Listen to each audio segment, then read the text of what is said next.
Welcome to the Great Detectives of Old Time Radio, brought to you by BetterHelp.com. From Boise, Idaho, this is your host, Adam Graham. If you have a comment, email it to me, box13@greatdetectives.net. Follow us on Twitter at Radio Detectives, and check us out on Instagram, instagram.com/greatdetectives. In a moment, we will be bringing you the conclusion of our latest Yours Truly Johnny Dollar serial, The Broderick Matter, as Johnny continues his search for Lorraine Broderick. The original air dates, November 16th through the 18th of 1955. First, this show is sponsored by BetterHelp. Getting to know yourself is a lifelong process, and change rarely happens in a single instant. I remember a key moment from my life. It was back when I was in Montana, and I was 21 and driving a Mazda hatchback. I was driving around to a job interview with bad directions, which I thought I could make up for with the up-to-date technology of the time. Printed directions from a map website. And I not only didn't make it to the job interview, got lost, stuck in a snowstorm, and stranded by the side of the road. And it occurred to me that if I didn't make it out of the storm, I would have lived a very sad and limited life because of some of my own fears and insecurities. And that moment changed the trajectory of my life. But I'd be lying if I said, and I never had any problems with any of that stuff again, because that's not how life works. It's a process. And we have to keep learning the same lessons over and over again, although in different ways. Therapy is all about deepening your self-awareness and understanding, because sometimes we don't know what we want or why we react the way we do until we talk things through. BetterHelp connects you with a licensed therapist who can take you on that journey of self-discovery from wherever you are. Therapy can be helpful by teaching you coping skills and helping you learn things like how to set boundaries. It empowers you to be the best version of yourself. If you're considering therapy, try out BetterHelp. It's completely online, so it's flexible for you and it suits your schedule. You just fill out a brief questionnaire and you can get matched with a licensed therapist. And if a therapist doesn't work for you, you can switch for free at any time. Discover your potential with BetterHelp. Visit BetterHelp.com/detectives today to get 10% off your first month. That's BetterHelp.com/detectives. And now it's time for yours truly, Johnny Dollar. From Hollywood, it's time now for Johnny Dollar. Bob Steele, Eastern Trust. How's New York? Fine, but I haven't found Lorraine Broderick yet. How about your lead? What was his name? Dameron? He hasn't seen her since Christmas Eve, a couple of years ago. She walked out on him with $6,500. What now? You, want to keep on with it, Mr. Steele? Sure, we have to pay her off, even if it is only $1,500. But you sound like this was all the farther you want to go. It might be at that. Oh, what did you say? Look, a sweet old man left a nice little girl $1,500. Apparently, I'm looking for a grown woman who isn't very nice anymore. Beside the point, isn't it? Yeah, I guess so. Okay, Steele, I'm still on the case.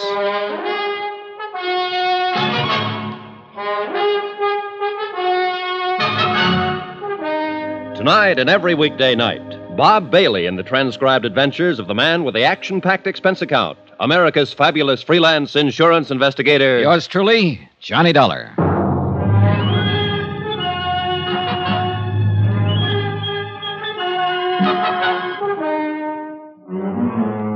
Expense account submitted by Special Investigator Johnny Dollar. Location, New York City, New York. To the Eastern Trust Insurance Company, Claims Division, Hartford, Connecticut. The following is an account of expenditures during my investigation of the Broderick matter. Subject, Lorraine Broderick. Object, to locate her and pay off claim. Results, disillusioning. More expenses. Item 9, $3 cab fare. From the plush offices of William Dameron to a filling station out on Long Island, to check his story of Lorraine's disappearance.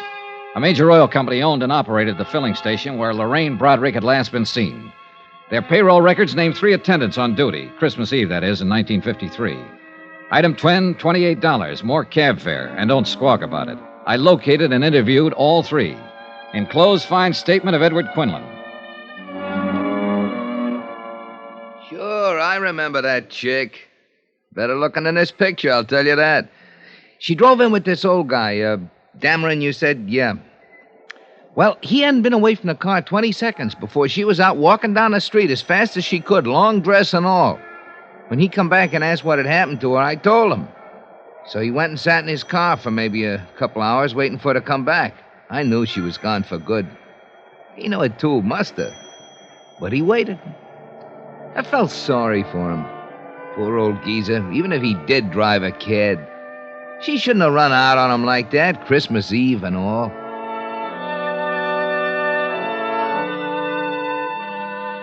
Pauline Dameron Whitfield, sister of William Dameron, living up in Westchester County, verified her brother's story. Lorraine Broderick had left all of her clothes and bags at her house. Mrs. Whitfield had not heard from her or seen her since Christmas Eve, 1953. A check of the luggage revealed no information that would be helpful in locating Lorraine Broderick. The following morning at the New York Police Department downtown, I requested a missing persons investigation on Lorraine Broderick. She was booked in under an alias, Jane Brown. When I got to court, she gave her right name, Lorraine Broderick. What was the charge, Sergeant? Misdemeanor, drunk, disturbing a peace. $25 in night court, April 25th, 1953. That the only time she made the blotter? Yep. What's the address, Sergeant? 1346 Yardley. 1346 That's 2 Yardley, years ago. Thanks. At the address on Yardley, I learned that Lorraine Broderick had moved 18 months before.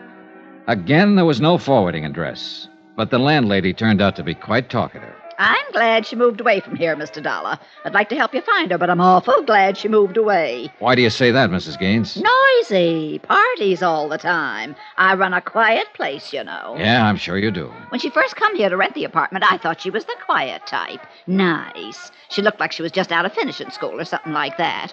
Oh, she couldn't have been more than 20 years old. Well, maybe a little more, 22. She told me she was a secretary and she worked in Manhattan. Well, I let her have the apartment, of course. She paid her rent in advance, in cash. But once she was in, it was a different story. Yeah. Did she tell you where she worked in Manhattan? No, she never quite got around to mentioning that. Anyway, she couldn't have worked very hard. All the dates she had, night after night, honestly. Do you happen to know any of them, Mrs. Gaines? I do not. Big, noisy parties. Well, did she go with any particular man? A smart little girl like that sticking to just one man? I don't know whether she was very smart at all. Was she friendly with anybody in the building? Nope. Any idea where she might have gone from here? Nope. All I can say is I'm glad she don't live here no more. I went back to police headquarters. It had occurred to me that hardly anyone is ever arrested for being drunk and disturbing the peace alone. I was right. The night court files revealed that Lorraine Broderick had been arrested with 5 other people, 3 men and 2 women. I took down their names and began to check them out. Number 3 down the line was a man named Tyler in the hosiery business. Yes, he remembered Lorraine Broderick very well. No, he hadn't seen her for 6 months, but he could tell me where she lived. He'd seen her going in and out of an apartment on 61st Street several times. He gave me the address. The boy will take your bags. Will he? Yes, sir. May I help you? I'm looking for a Miss Lorraine Broderick. Broderick? Yes. I'm sorry, sir. We have no one by that name registered here. That's funny. I thought at first you were going to say Lorraine Bradley. We had a Mrs. Bradley here at one time. Oh. Did Mrs. Bradley look anything like this picture? Yes, that's Mrs. Bradley. Bradley, huh? How long ago did she move out? 4 months ago, anyhow. Do you have her forwarding address? No, sir, I don't. I wish I did. Huh? Mrs. Bradley wrote us a bad check for her rent. We've been trying to locate her. Did you report it to the police? Yes, sir. I understand she's been quite active along those lines. They're looking for her, too. For the 3rd time in one day, I was back at police headquarters, this time inquiring about a Lorraine Bradley. There were 5 wants on her for passing bad checks. Gave it up about 4 months ago here in New York, looks like. Then we got a buzzer from Chicago. She was there for a couple of weeks. Wrote about $600 in wallpaper. San Francisco people are looking for her, too. Here's something came in yesterday. Last job in Santa Barbara 3 days ago. Expense account item 11, $4.05. One long-distance phone call to Mr. Steele at Eastern Trust in Hartford. Using the name Bradley, huh? Yeah, it's probably just a phony. No record of a marriage in New York City to anyone that name. I looked. What's wrong with her, anyhow? I don't know. Now, you better get out to the coast and find out. Item 12, $38, hotel, board, and miscellaneous while in New York City. Item 13, $258.60, New York to Santa Barbara. A little town by the Pacific that impressed me as not caring one thing about the rest of the world. Sun, sea, a pleasantly crowded harbor, some sprawling hotels, 2 lush green golf courses, and acres of smug, expensive homes.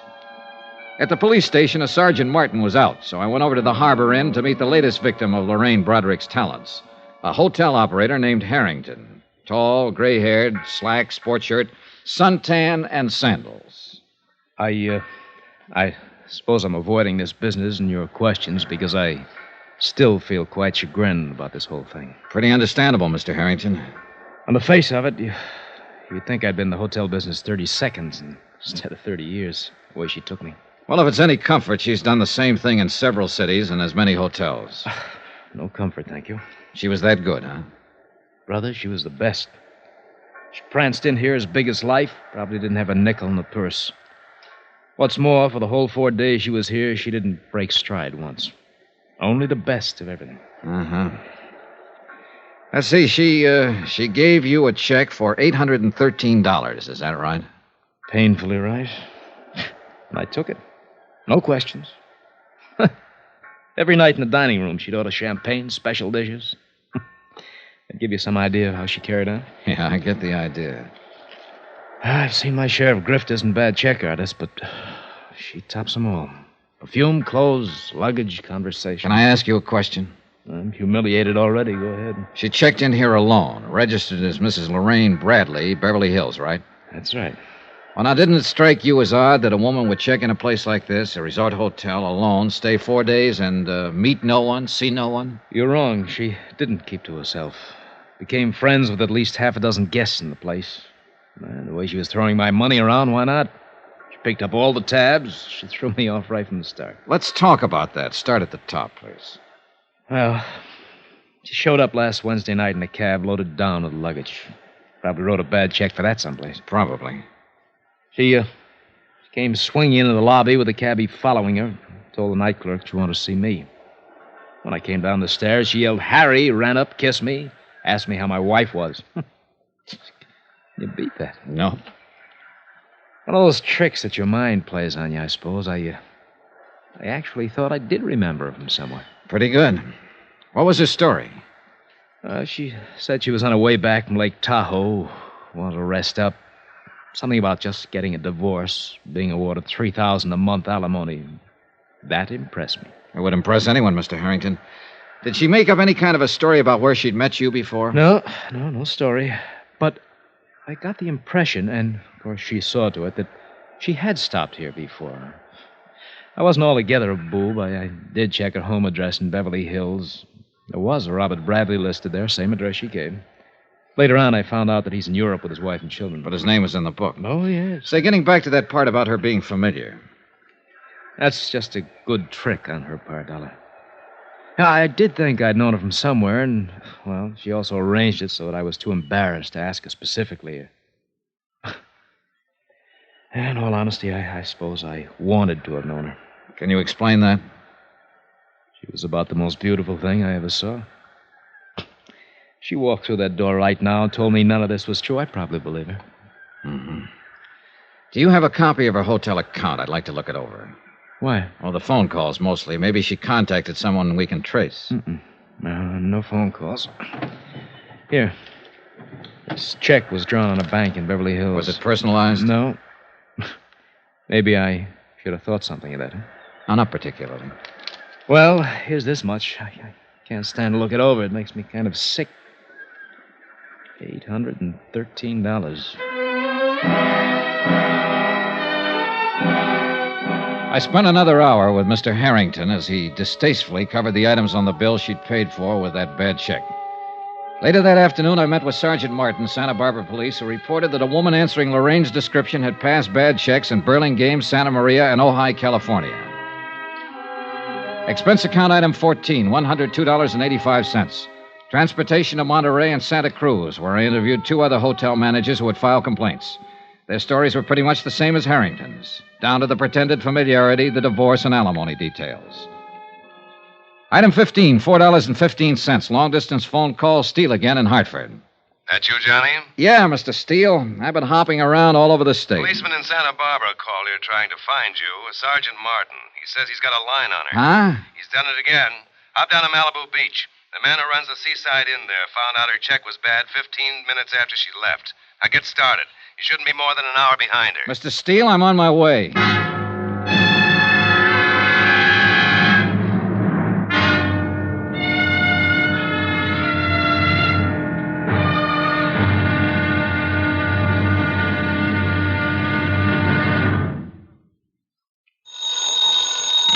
Johnny Dollar. Dollar, my name's King, Malibu Sheriff Station.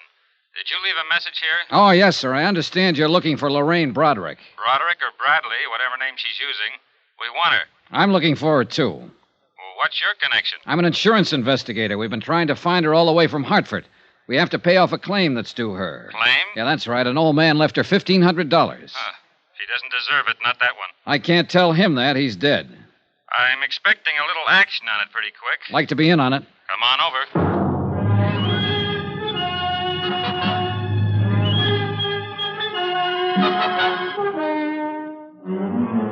Expense account submitted by Special Investigator Johnny Dollar. Location, Malibu Beach, California.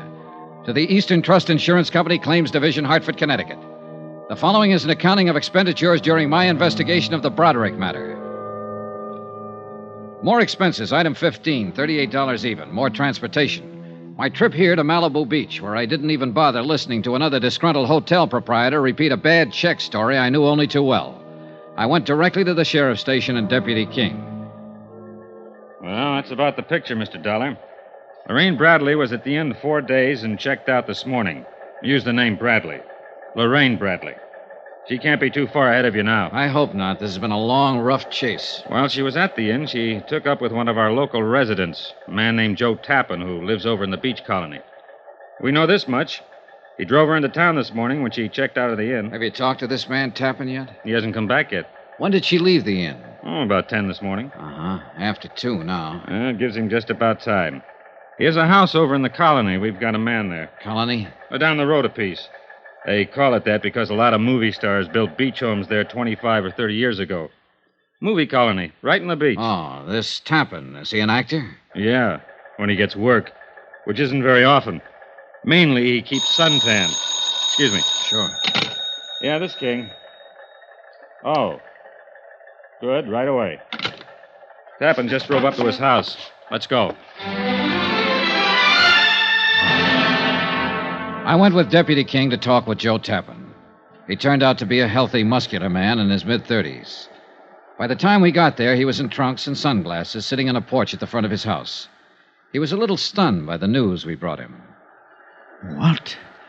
The reign of phony? But are you sure about this, Sheriff? That's the man at the Seaside Inn. Oh, no. No, I don't believe it. Is this Lorraine? Go ahead, look at it. Well, that looks like Lorraine. Yes, but I can't be sure. She's older. Well, I mean, the girl in this picture's pretty young. It's her, all right. Mr. Dollar's been looking all over the country for her. Hartford, New York City, up and down this coast. Well, come on. Let's go up to the house.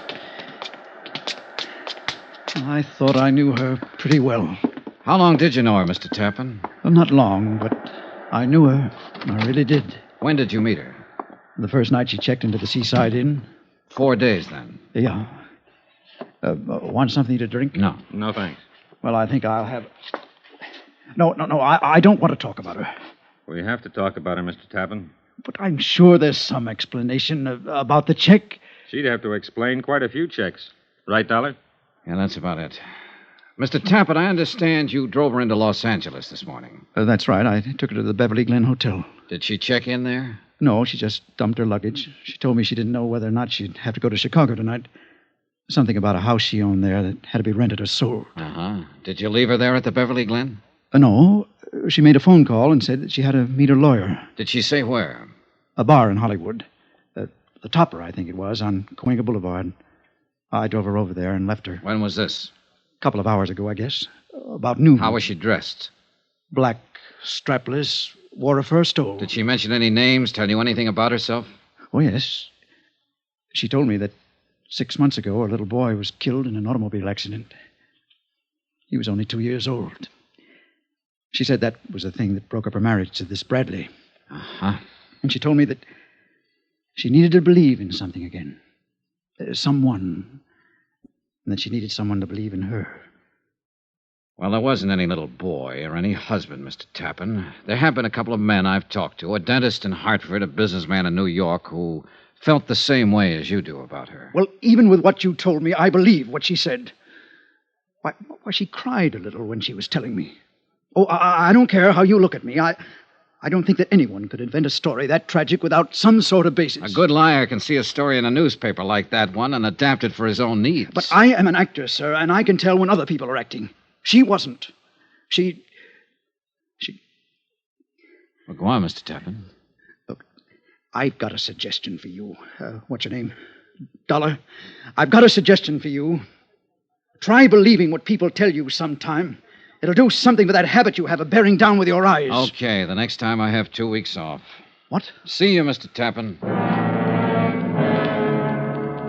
I drove into Hollywood with Deputy King. At the Beverly Glen Hotel, a worried clerk was still wondering what to do with the 14 pieces of luggage Lorraine Broderick had deposited there earlier. No, she was not registered at the hotel. No, she hadn't phoned in and given him any instructions. Deputy King made arrangements for a man to cover the lobby in case she showed up to claim her things, and we went into the Topper. What'll it be, gentlemen? Police. I'd like to talk to the man who was on duty here at noon today. Oh, that's me, sir. Is anything wrong? This is Mr. Dollar. We're trying to locate a woman who's been using the name Lorraine Bradley. We were told she was in here around noon today. Nope, I don't recognize that name, sir. About 5'5", dark brown hair, brown eyes, 24 years old, wore a black strapless summer dress and a stole.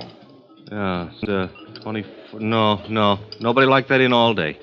No, so noon is a pretty slow time, sir. I'd have noticed if anybody like that came in, I think. Have you been on duty all that time? I came on at 10. That's when we opened. Are you sure this is the right place, the Topper? Now, this is the place. Well, I wish I could help you, sir, but I'm sorry. Excuse me, will you? Yes, sir. Well, we struck out. One thing. What's that? That luggage at the Beverly Glen. Yeah. We'll keep an eye on it.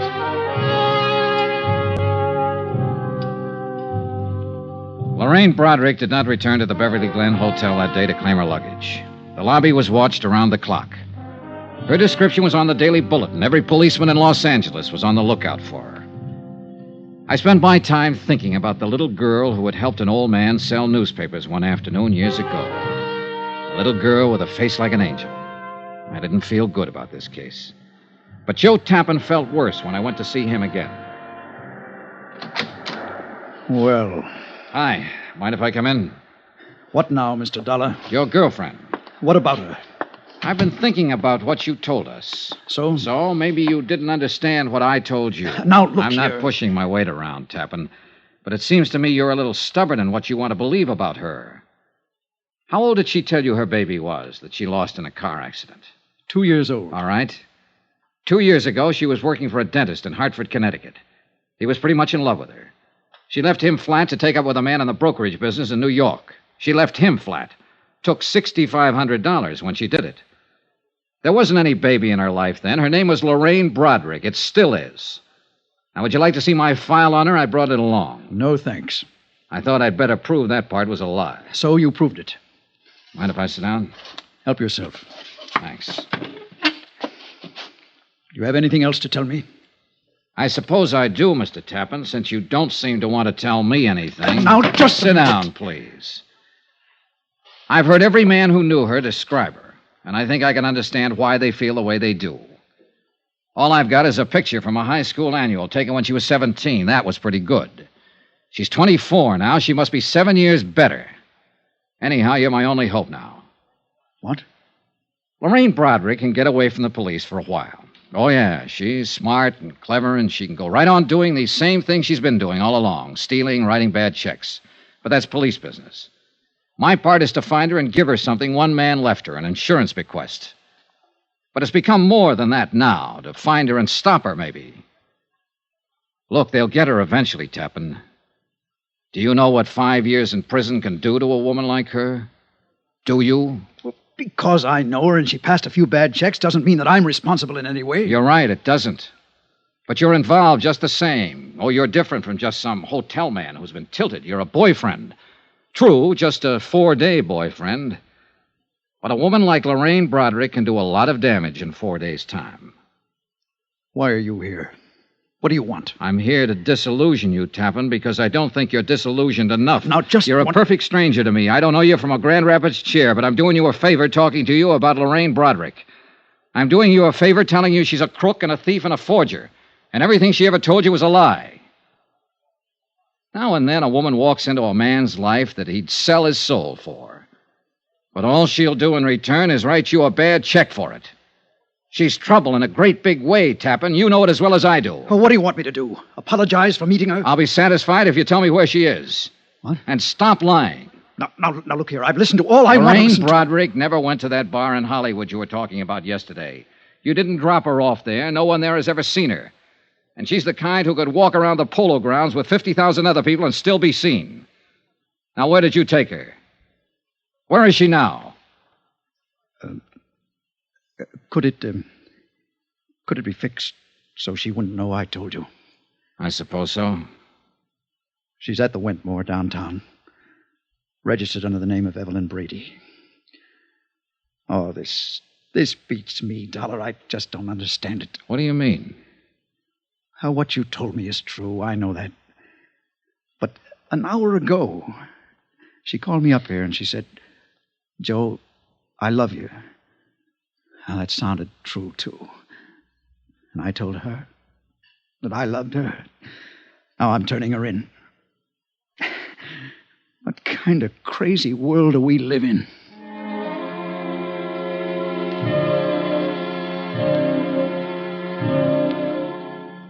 Expense account item 16, $14. Cab fare from Malibu to downtown Los Angeles in the Wentmore Hotel. A second-rate old-timer on Figueroa Street. A little different from the swank spots where Lorraine Broderick had lived so gaily. The clerk told me she was in 1302. I walked down the hall to Lorraine Broderick's room. The door was standing partially open. All of the lights seemed to be on. Hello? Hello? Hello, anybody? Move it! Huh? Get out of this room! What? Get away! You're out, jump! I'd found Lorraine Broderick at last. Only she was standing on a ledge outside the window, all ready for a leap into eternity.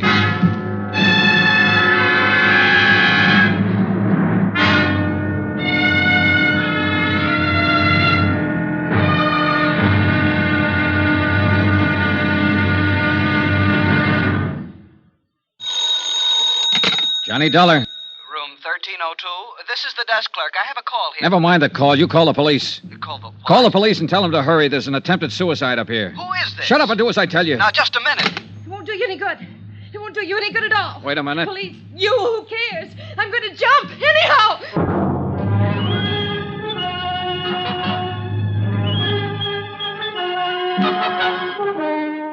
Expense account submitted by Special Investigator Johnny Dollar. Location, Los Angeles, California.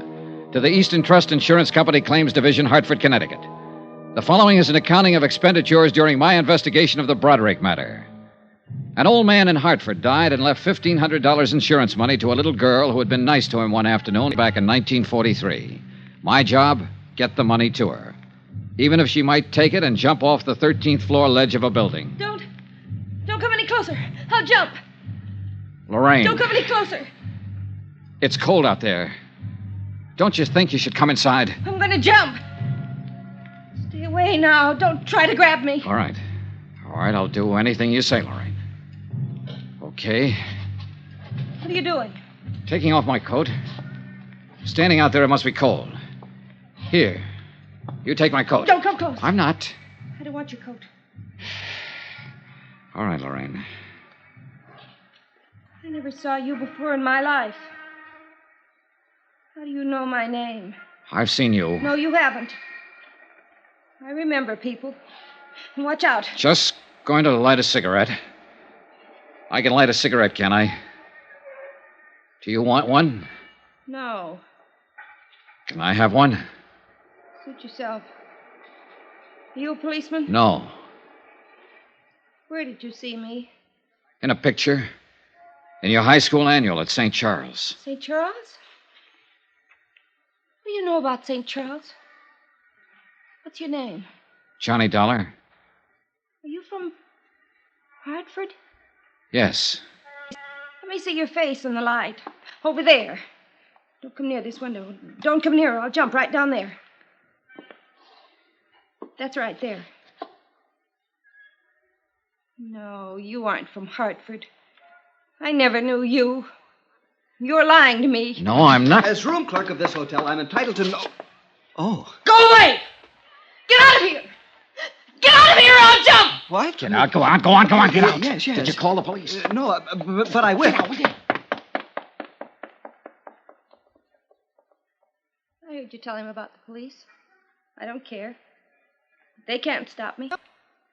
Nobody can stop me. No, I suppose not, Lorraine.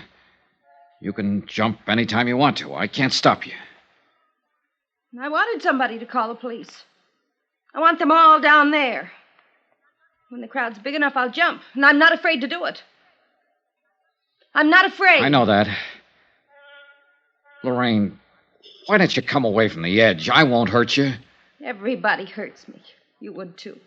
Why do you want to jump, Lorraine? I have my reasons. Look. There's a couple of people down there who see me. They're looking up here. They'd like to see me jump. Look, they're stopping other people. They'd all like to see me jump. I don't think they'd like to see that at all, Lorraine. Oh, yes, they would. Those people down there would love to see it happen. You'd like it, too. No, I wouldn't. I want you to live, Lorraine. You're afraid, aren't you? Yes, I am. Why? Dying is something all of us face. If you die here tonight, it makes me a little afraid of dying. I don't like to be afraid of anything. Neither do I. You must be afraid of something. I'm not afraid of anything. I've never been afraid of anything. I'm going to jump down there, and that proves I'm not afraid. I don't believe you, Lorraine. I think you were afraid to love Dr. Pollard in Hartford. I think you were afraid to marry William Dehner in New York City. I think you've been afraid of everything and everybody that was good for you for a long, long time. Don't come closer!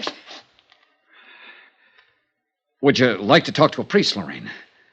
No. Look, sometimes a priest can help you when you're all mixed... so worried I'm going to jump off here any minute you'd say anything. Or try anything. I don't even know what you're doing here.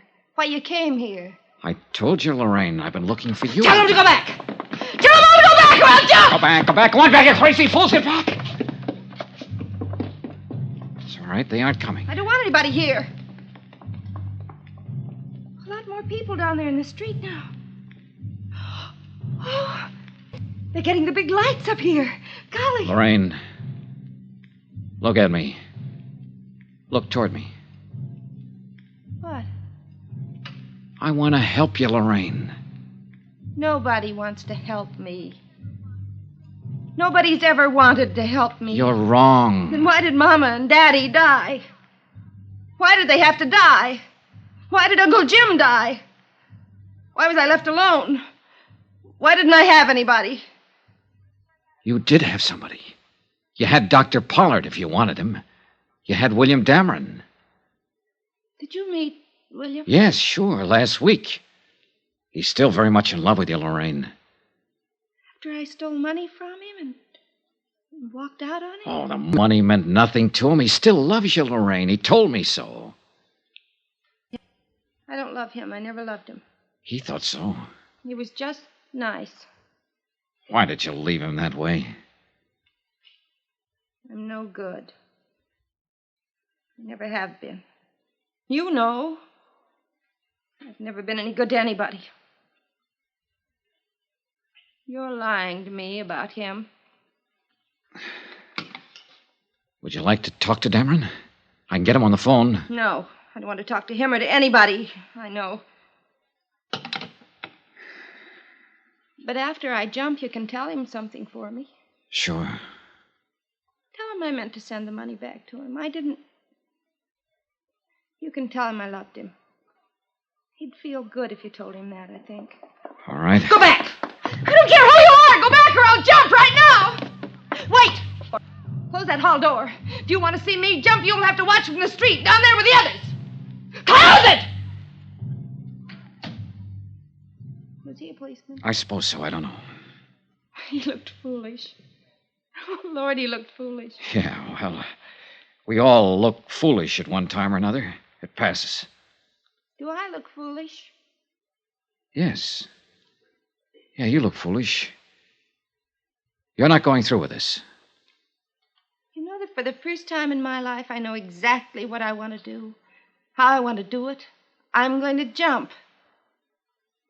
Somebody's on the roof out here. They have a net. A big net. From what I know about you, I thought you always knew pretty much what you wanted to do in life. Oh, that's funny. Oh, that's very funny. I knew what I wanted in life. I never knew anything. And it's all botched up.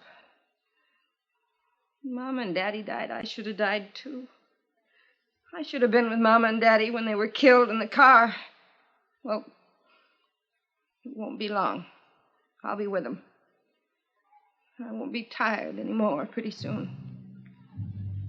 Those men with a net up there. Lorraine, wait. Wait for what? You said you talked to people who've known me, who know what I was and what I am. Well, I didn't turn out the way they wanted me to, did I? I didn't even turn out the way I wanted to be. Look at me. Why should I wait? One man had more faith in you than anybody else. They're trying to lower that He was an net. old man named John Smith. He sold papers back in Hartford. Old John Smith. Lorraine, I think I'd better... you met him one day when you were a little girl. You helped him sell his papers one afternoon. It meant a lot in his life, an awful lot. Do you remember him? No. You were 11 years old. You lived on Cushing Street. Yes. I went downtown after school one day to look in the windows. I had a nickel and I bought a paper from that old man. He had tobacco juice on his lips. I talked to him.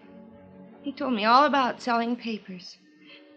He said I was a very nice little girl. He asked me my name and where I lived. He talked about school and about growing up. He told me I'd grow up someday and be a lovely woman. He said, lovely woman. He was very nice. He was the nicest man I ever knew. And I only knew him that one afternoon. Where is he? He's dead, Lorraine. Dead? He left you all his money. Insurance money. It comes to $1,500. You're lying. No, Lorraine. He wanted you to have it. He worked very hard and sacrificed a great deal to make sure you'd have it. You're making all this up. It's all a lie. Only that afternoon. It was an important afternoon. Here, look. What? Don't come closer. These prove I'm from the insurance company. Here's the check. Throw them over. All right. Go ahead. Pick them up. I won't make a move. What do you think now? That old man? That poor old man. Oh, that poor old man. Easy. Easy.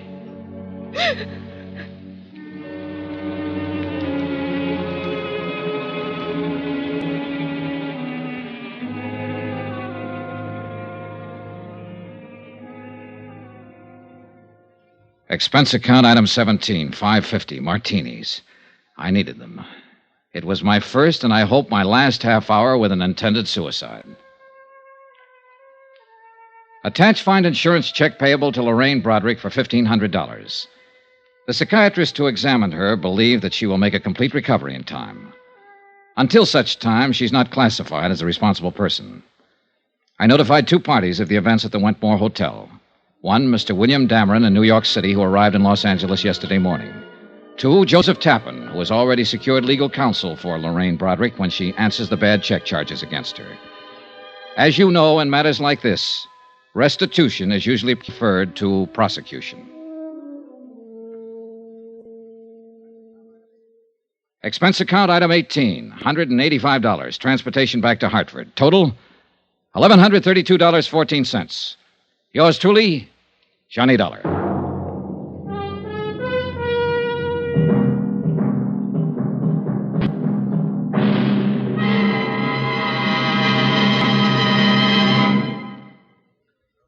Remember, please, there'll be another intriguing story for you beginning next Monday night. Next week, the Cronin matter. A matter of keeping a sweet old lady from carefully and deliberately losing her life. Join us, won't you? Yours truly, Johnny Dollar.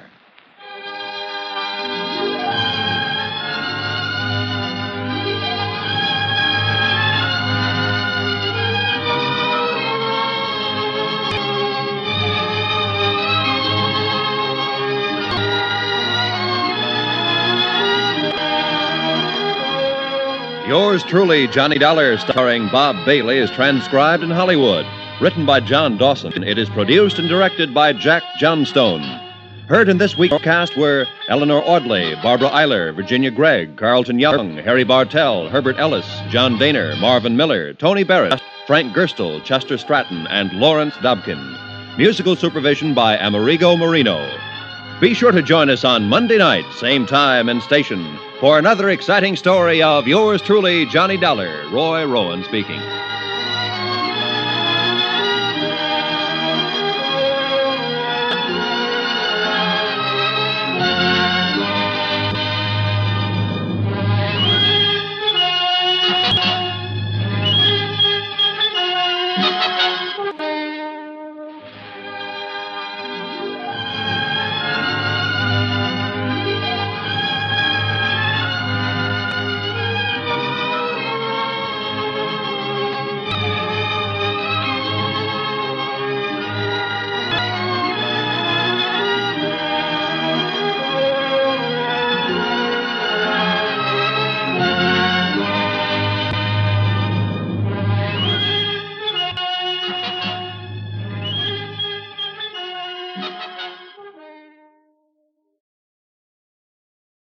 Welcome back. I can't start without talking about episode 5. From a technical standpoint, this is just incredibly good. Of course, in the leads in this episode, you've got Bob Bailey and Virginia Gregg, two of the best performers in the golden age of radio.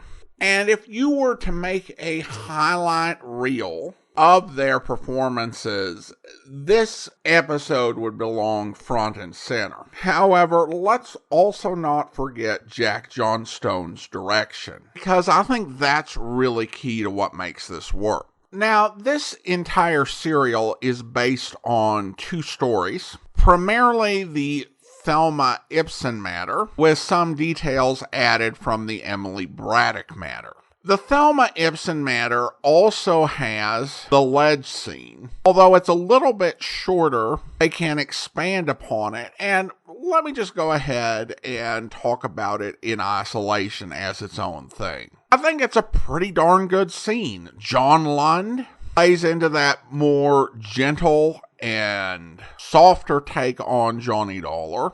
And this scene is right in his wheelhouse. Virginia Gregg, I think, does a good job as she played Thelma Ibsen. So it was a perfectly fine scene. So how is what we get here better?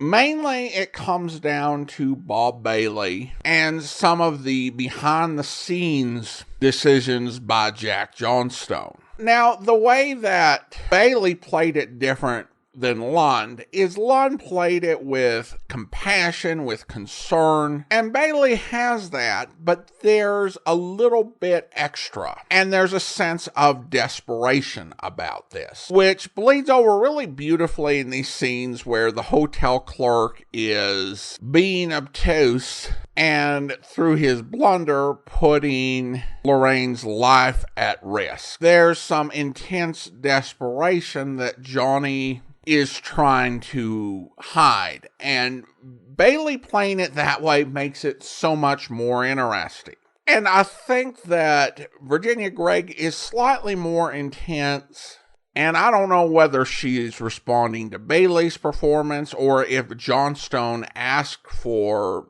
that performance. But given that she was the same talent in 1955 that she was in 1953, it was one or the other. And as for the direction, one thing that when I was listening to the Thelma Ibsen matter that I noticed this time is that Jaime Del Valle had this musical bit while John Lund and Virginia Gregg were performing, like background music. You get later on in the scene. And in the recordings that I've heard, it kind of creates like this almost dreamy, echoey effect. In the Broderick matter, Jack Johnstone decides to not have music until after Lorraine starts crying. And that's exactly the right call. As I've said before, you've got two of the best performers ever to step behind a microphone, and you have a really good script. So trusting them to carry the scene is exactly the right choice. Now let's talk about the story. I thought it was an interesting moment in episode 3 when Johnny called the insurance company to ask if they wanted to continue on with this case because he was feeling pretty disillusioned.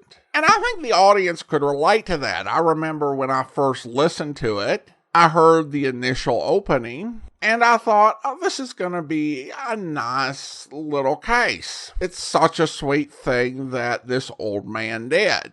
And then we get 3 straight episodes of seeing her leave this sort of wake of sadness and doing horrible things. Steele's answer to Johnny is interesting. In the first episode, he was kind of wistful and looking forward to paying this off and so inspired by the newspaper seller's generosity. But in the third episode, he just tells Johnny that the job needs done. The insurance company needs to find the beneficiary and ensure payment is made. There is still a duty of care, even if what may have made Johnny and Steele seem enthusiastic about it no longer applies. And Steele's answer, I think, does foreshadow the way this ends up resolving, where the Emily Braddock matter actually came in was to expand on the Thelma Ibsen matter by taking the check forgery element. I will say it's a difficult fit, as I think that the sort of check forgery that was portrayed in the Emily Braddock matter was a lot more cold-blooded, but I think it works here. Through the first 4 episodes, I'd say that the Broderick matter was, in many ways, a very typical story that you might see in a lot of places from the mid-1950s. How dangerous it is to start down the wrong path. How one bad decision can lead to another, and lead to another, and lead you to a dark place. I think that the thrust of these stories is to teach the importance of remaining on the straight and narrow. And certainly that's a good moral, and I think that there is a place for those sort of stories. However, episode 5 really does flip the script. Without excusing or minimizing her behavior, episode 5 lets her have her say. Johnny and Mr. Steele think they're disillusioned with Lorraine Broderick. Lorraine Broderick is even more so. She has disappointed herself, and that shame has led her to this drastic action. And Johnny has to make a decision. And it's an incredible shift from episode 4 to episode 5. In episode 4, he's reached the point where getting Lorraine Broderick check is almost a pretext to stop her, to the point of trying to save her. And there's that real moment where Johnny confesses to being afraid, and that seeing her jump would make him more afraid of death. It's a really vulnerable and real moment. Of course, it all comes back to the newsstand guy, John. And in the end, it wasn't that he was wrong about Lorraine. Was right about her when he met her at 11, but he had no idea what direction her life would take.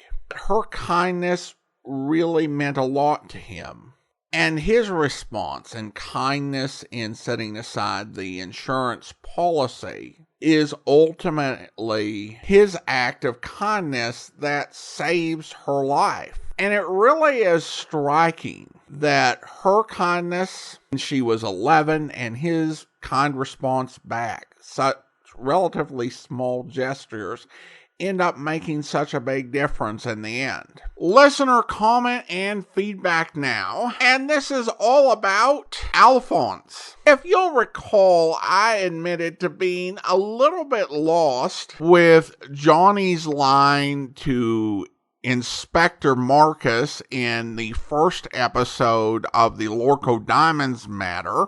After you, Alphonse, as I couldn't find a source for it. And I received several emails. I think the first one I got was from Barry, who says, "Hi, Adam, about Johnny Dollar calling the Algiers Inspector Alphonse. He was using a catchphrase from an early 1900s comic strip. Two Frenchmen were so polite, they would have even trouble even going through the door. Each would bow and insist, 'After you, Alphonse. After you, Gaston.' The expression fits situations where people want something done, but can't coordinate, like two outfielders just standing there as the ball lands between them. When the job has to be done, preferably by someone else, the phrase would be, 'Let George do it.'" Well, sort of an ironic connection there, Barry. And other listeners sent along the Wikipedia page, and you can take a look at it. It is for Alphonse and Gaston, Alphonse. I think I may have been misspelling the Alphonse when I looked for it. But apparently the script by Frederick Burr Opper was kind of an occasional feature. It was not like a weekly thing, certainly wasn't a daily, but it popped up from time to time. And they do show the panel, where Alphonse is saying, "You first, my dear Gaston," and then Gaston is saying, "After you, my dear Alphonse." And even though the strip, according to the Wikipedia article, faded from public consciousness after Opper died, it still remained in the popular consciousness and pops up from time to time, including in a New York Times article about 15 years ago. It's something I love about hosting this podcast. I learn so much from listeners, and thank you so much. I received emails from Martin, David, Nancy, and Chuck, and a Facebook comment from David providing this information. I'm recording it on the day that the episode released, so it's possible I could get even more, but I do thank all of those I named, as well as anyone who subsequently contacts me to answer this question. Now it's time to thank our Patreon supporter of the day. And I want to go ahead and thank Martin. Martin has been one of our Patreon supporters since September 2017, currently supporting us at the Detective Sergeant level of $7.14 or more per month. Thank you so much for your support, Martin. And that will do it for today. If you are enjoying this podcast, please follow us with your favorite podcast software. And please also be sure to rate and review us wherever you download us from. We will be back next Tuesday with another Yours Truly Johnny Dollar serial, although not the one they announced. But join us back here tomorrow for Tales of the Texas Rangers, where... I know you've been badly shaken up, Miss Taylor, but I'm going to have to ask you to get hold of yourself and answer some questions. He never did anything to hurt anybody in his whole life. He was always helping people. You want to help us find who shot him, don't you? Oh, yes, of course. All right, then. Try to remember what the man looked like. I told you, he had a bandana on. I couldn't see his face. How tall was he? I don't rightly know, Ranger, but he was a big fella. How big? About as tall as you are, I reckon. Oh, Mr. Reeves was always so good to everybody. You know what kind of a car the man was driving? It was black. Are you sure? Yeah, I'm certain. It was a black sedan. Jay. Yes, Sheriff. Hospital telephone. Jim Reeves just regained consciousness. We better get over there as fast as we can. Okay. I'll talk to you later, Miss Taylor. Is it going to be all right, Sheriff? I'm sorry to upset you anymore, but I'm afraid not, Nancy. Doctor says it's only a matter of time. No use to operate now. I told him not to run out there. I tried to make him say his sign. I hope you'll be with us then. In the meantime, do send your comments to box13@greatdetectives.net. Follow us on Twitter at Radio Detectives and check us out on Instagram, instagram.com/greatdetectives. From Boise, Idaho, this is your host, Adam Graham, signing off.